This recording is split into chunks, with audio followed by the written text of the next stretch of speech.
back to New Orleans and continue our breaking news coverage. We have NewsNation correspondent Alex Capriello now. He's been there for quite a while now, and you're near an Airbnb that was ablaze this morning. What more can you tell us about how this could be connected to everything that's happened on Bourbon Street?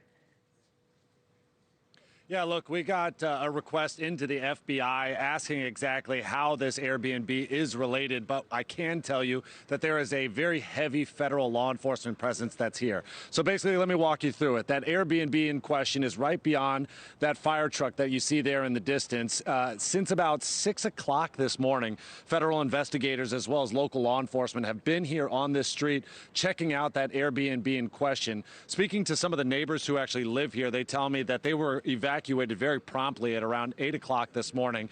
New Orleans Police Department coming, knocking on their doors, asking them to get out as quickly as possible. Not an ultra urgent message, but definitely a very strong message that we need you to clear your houses immediately. So they've been out of this street for more than 8 hours or so as they await to get word that they can actually get back in there. And that's a big concern for some of the people that are living here because they have medications that they have inside that house. They have other belongings that they need to get to. But right now, it is a completely closed off street for this federal law enforcement investigation that's happening.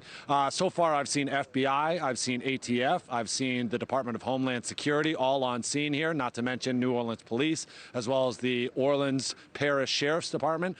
They're all here, and so this is very much a serious situation as they try to connect the dots. Obviously, the big question is whether or not this was a location that the suspect used potentially to create or to store some of those IEDs that have been in the news. Again, that is still awaiting that official confirmation, but that's the line of thinking that many of these neighbors have.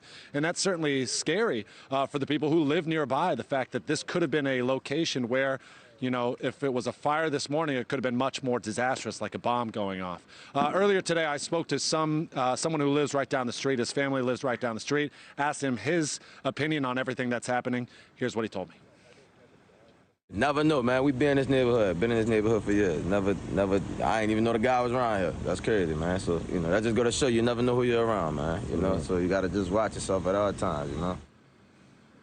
And that gentleman you just heard from, Charles McKnight, he tells me that his cousin was out on Bourbon Street last night. She was run over by that vehicle. She's in the hospital as we currently speak. She's had 3 surgeries already this morning trying to repair a very fractured leg. They're hoping that she will be able to walk one day soon. But that's another story of survival in this absolutely horrific moment in New Orleans history.